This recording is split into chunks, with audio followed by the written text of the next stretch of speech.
Hey, everybody, welcome back to another episode. I'm your host, Brandon Cobb, and today I've got Ron LeGrand on the show. It is not often that you get to speak to somebody that has over 44 years of real estate investing knowledge and experience. I'm really excited to jump in today what Ron is seeing in the current market and opportunity in 2026. This guy's weathered multiple down cycles, and so this is the kind of guy that I want to learn from because he's been through a lot more of those than me. He's a nationally recognized real estate expert with over 44 years of experience, both residential, commercial, 30-year history of hard money lending and brokering. He has personally, and it says 3,500 single family houses, but he just told me like 8 years ago he stopped counting the number of properties he did after 3,000, which is just absolutely crazy. Ron, big welcome to the show. Thank you. Thank you, Brandon. Yeah. So, where I want to start is you've got such a great background here. I want to just kick things off real quick. For those that don't know who you are, maybe tell us a little bit about, your story and background. Well, I started in March of 2000, March of 1982, what I'm trying to say. I went to my first seminar then, and that made me get to the second seminar. And at the second seminar, I bought my first real estate product, and I started my career right then. It was 3 weeks after that 2-day event that I did my first wholesale deal and made $3,000. And that was a lot of money in That's a lot of 1982. money back then. There's people that do Yeah, wholesale deals today for $3,000. That was a whole yeah, lot of money back then. that's right. Um, I started buying properties, all low end crap in the low end areas. I was afraid of numbers even higher, any higher. And I did that for years and years and years. In fact, I was in it 2 years before I hit my millionaire, but it was all in equity. It wasn't in cash flow. It didn't take me long to figure out I don't want to do that. I had over 200 tenants, and Section 8 was a lot of them. And I'm dead. I didn't have a life. Back then, I had dark hair. Today, it's obvious I don't. And today, I've eliminated the problems that I had back then because most of your problems in real estate are going to come with low end tenants and in crappy areas. And I've had a ton of them. And I'm not saying I didn't make any money, but I'll tell you right now, I earned it because the grief factor was extremely high back then. So about 7 years in, I started uh, practicing something other than wholesaling and rehab of junkers, and it's what got me into the terms business. And today I'm still in the terms business, and I still buy houses, both ugly and pretty. And I don't do it using any of my money, and I certainly am not going to guarantee any debt ever, as long as I live. And so I build a business around no risk because I'm not guaranteeing money.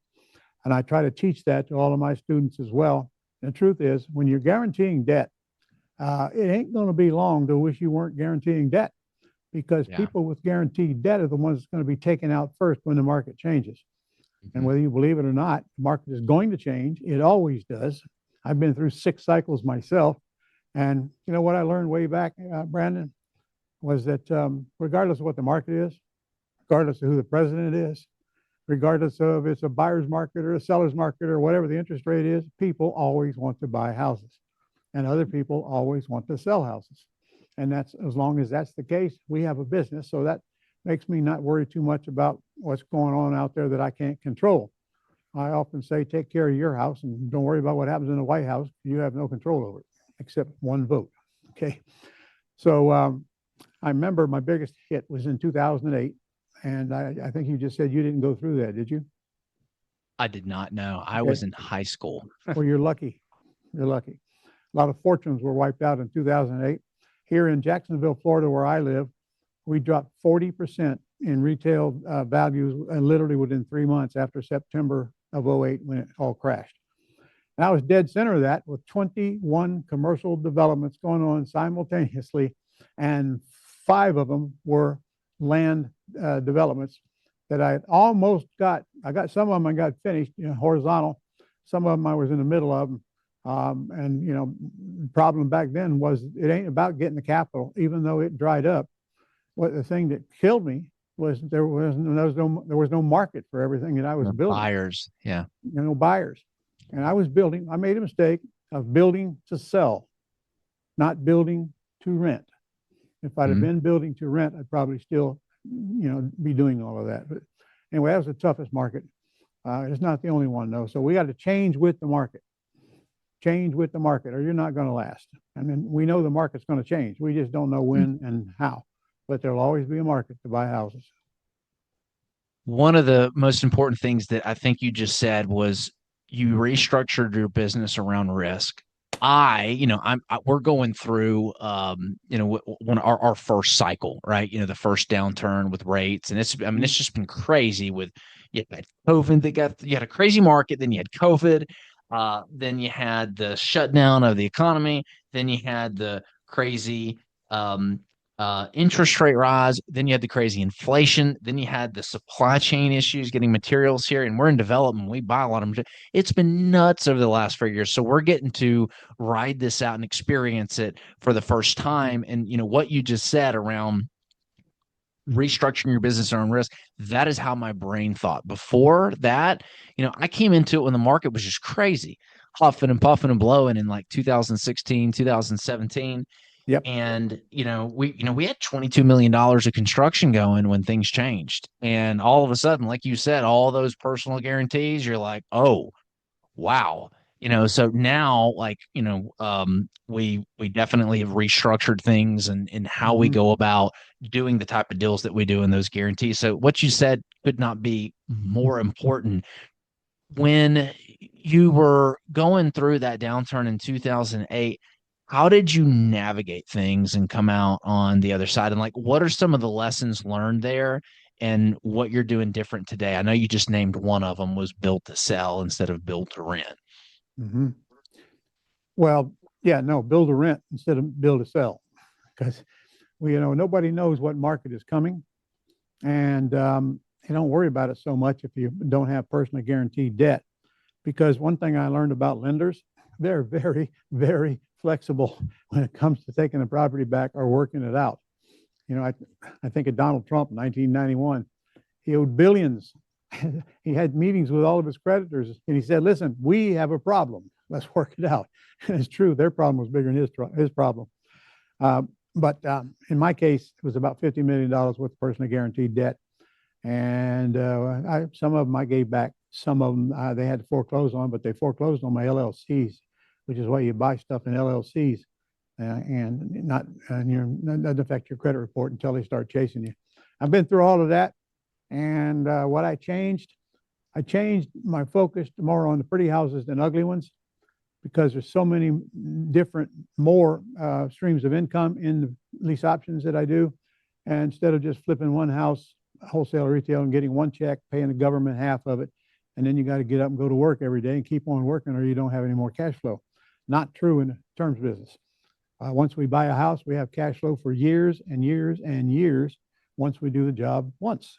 And I prefer that residual income over any other. So another mistake I made was I didn't have enough of that back then. And I still don't have enough of that. I'm always looking for the next stream of income. So terms business, describe that. And how did you get into the terms business from doing what I'm assuming is you had some house flips going, maybe some developments and new construction. Maybe describe real quick what the terms business is, and then like what did you do differently to get into that business? Okay. You're either going to buy a house all cash, or you're going to buy it by creating terms. All cash is easy. You better learn how much to pay for it, or it's not going to be easy anymore, because what you pay for that property will determine how much your money you're going to make, even if you're rehabbing it or if you're flipping it wholesale. Flipping it wholesale is safe. You're in and out of it in less than 30 days, and you don't touch the house, and you don't even have to pay any closing costs because you're not taking title to the house.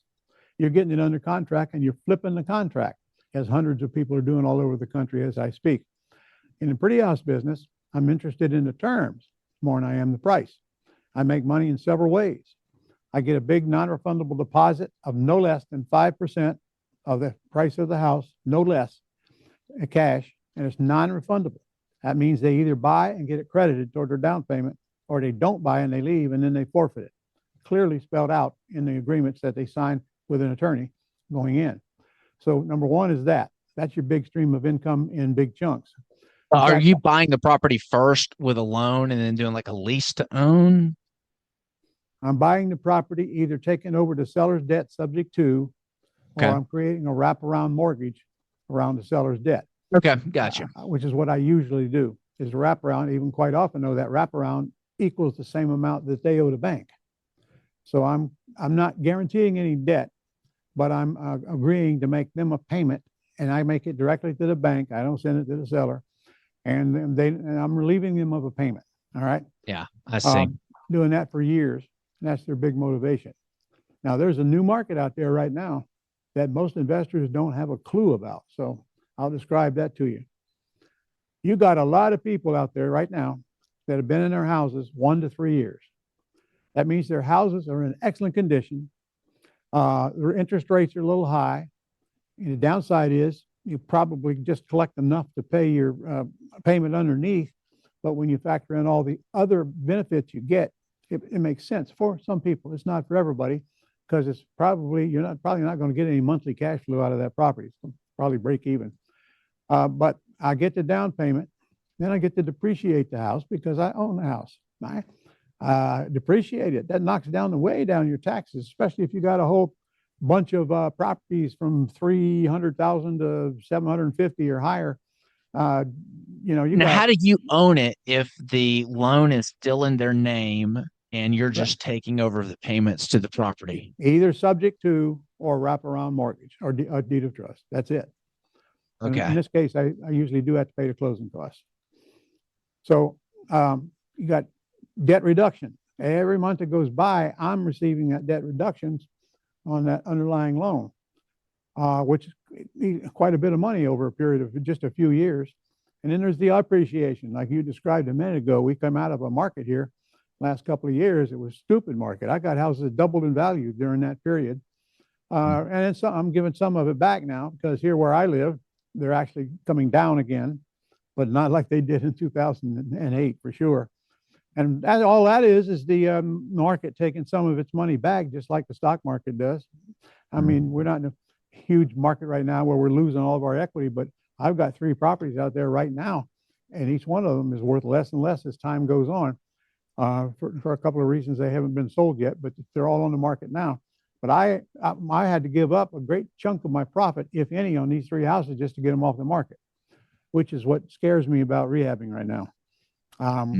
It's going to take several months to get in a house that we rehab, and we don't know what the market's going to look like when that happens.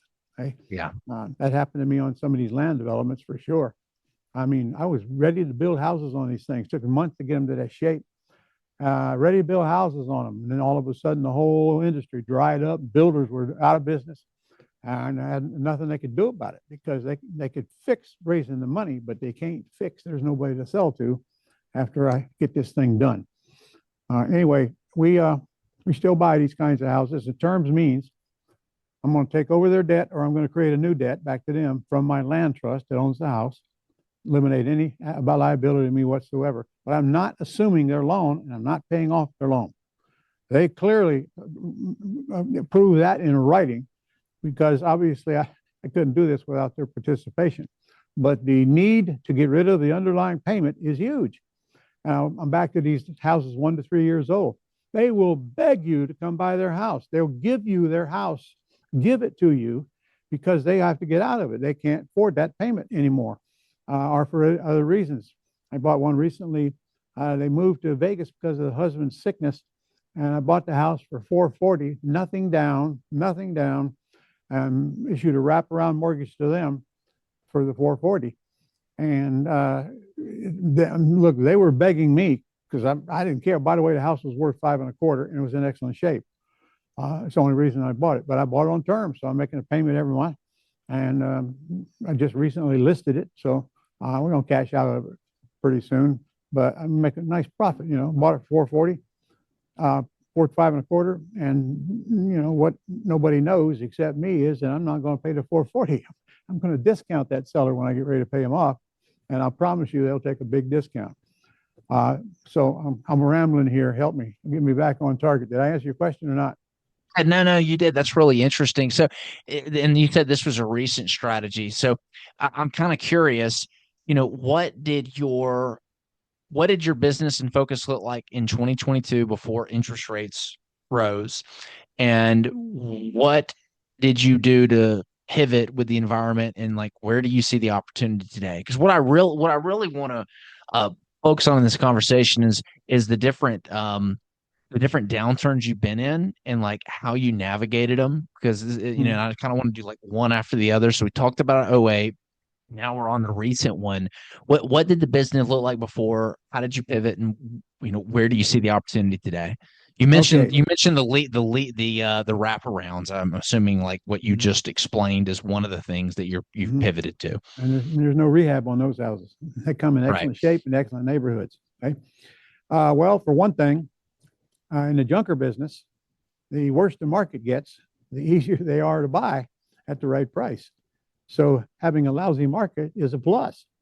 In addition to that, it's harder to get them approved for a loan because lenders tighten up on that. I don't need the bank to give them a loan. I don't need it. I'll lease option to them and they can worry about it later. I don't care. I hope they never buy if you want to know the truth. So I don't worry about things like that. So in that case, the sellers are more motivated because they don't know what to do with this property and they see the whole market dropping and it's scaring them and keeps them awake at night. So it's a good opportunity to go in and buy the property at the right price. And the right price for me is just a mathematical equation. And that's the way we buy junkers. And that's the only thing you're going to buy is junkers in the cash business. If we buy for cash, we sell for cash. If we buy on terms, we sell on terms, meaning we put a lease option tenant buyer in the house on terms.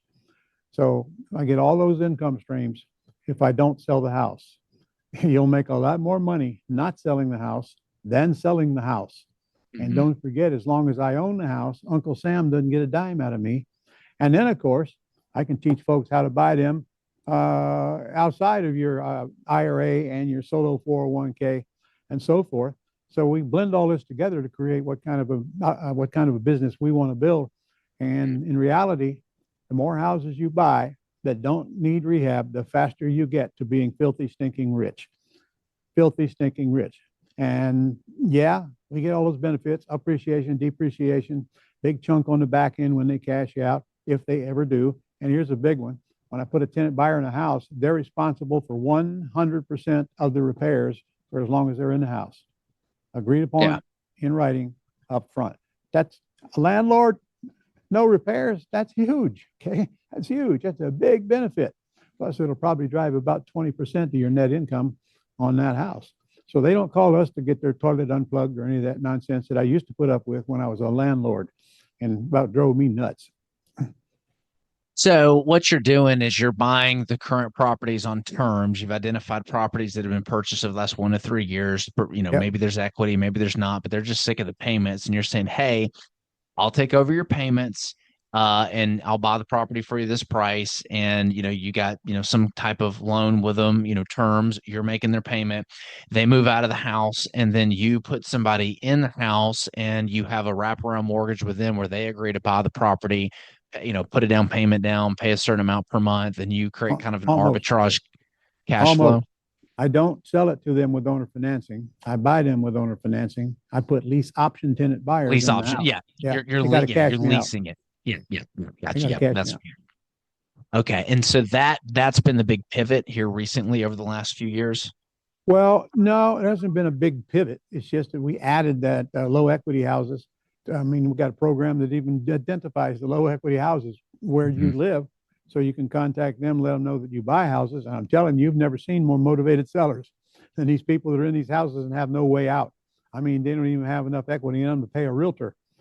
And some of them do that, by the way. And then they go through the whole process. And many of the houses we get that way are ones that have been listed and didn't get sold. So I'm just adding that to the pile. Still buying junkers, still buying houses subject to, still buying houses with owner financing.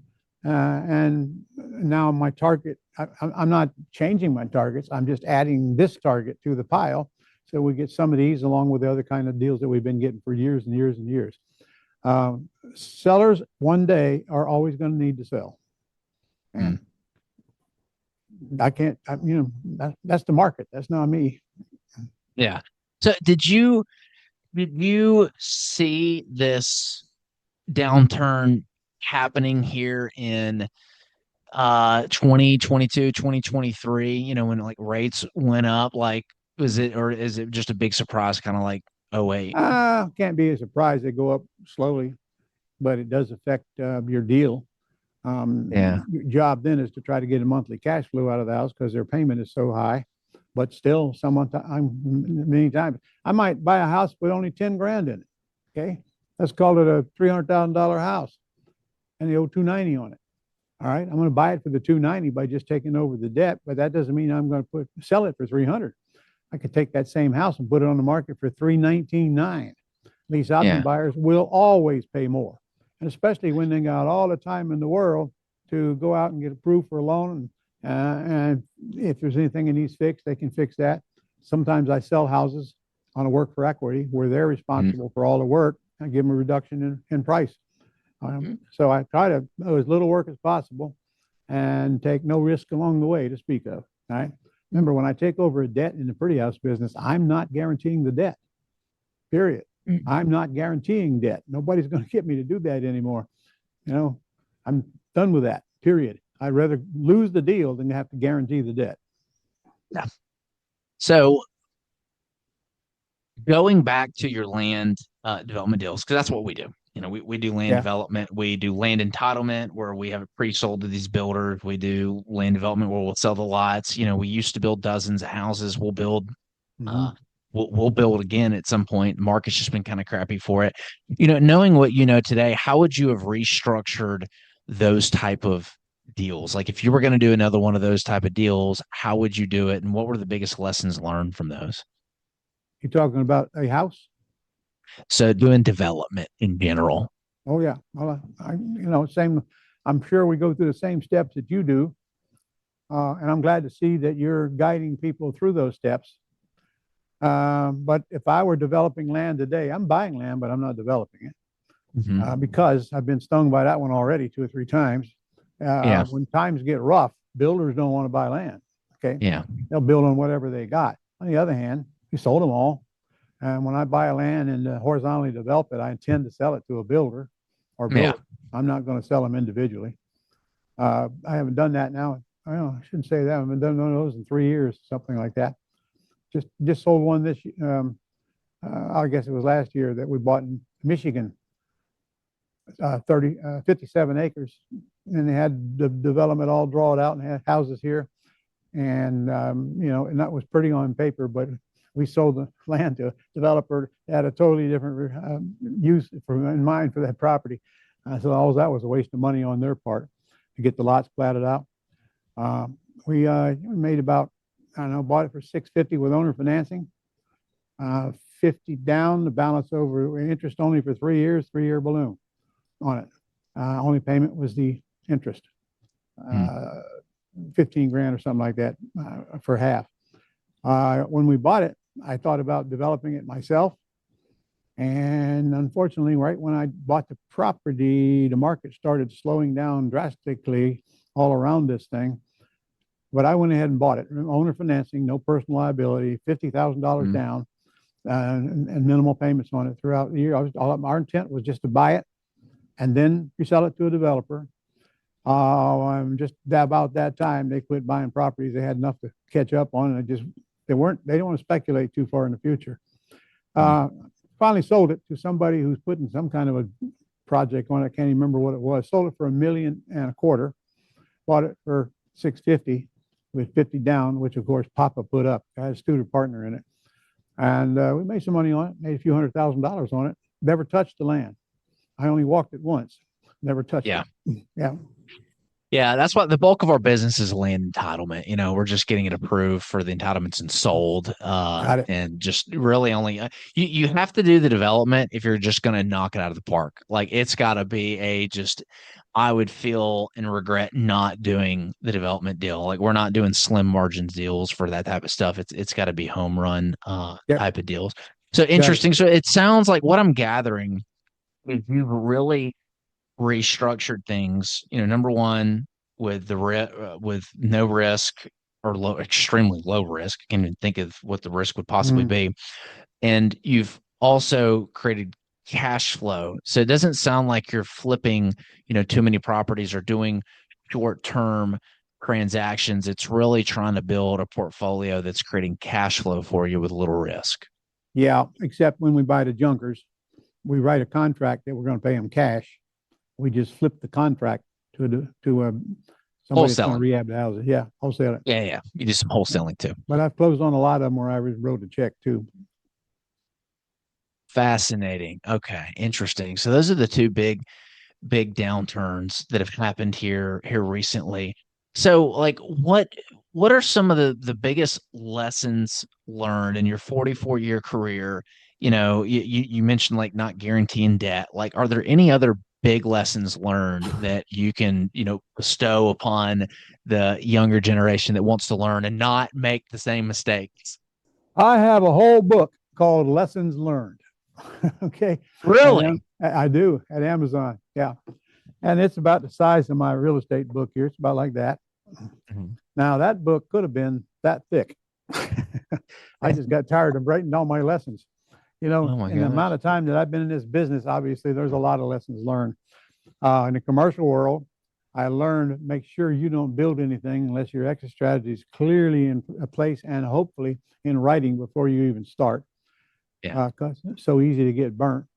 And make sure you build something to rent.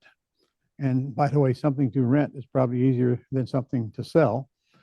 Um, I got one of my student partners, started at my training, and just they found a big old property, a big old hole up in Massachusetts, and turned it into a self storage center. And got a partner to sign on the loan and a partner to put up the equity at the top.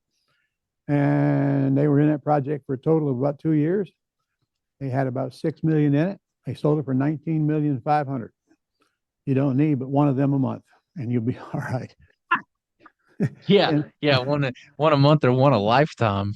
yeah, that's the thing about commercial. They're lifetime projects.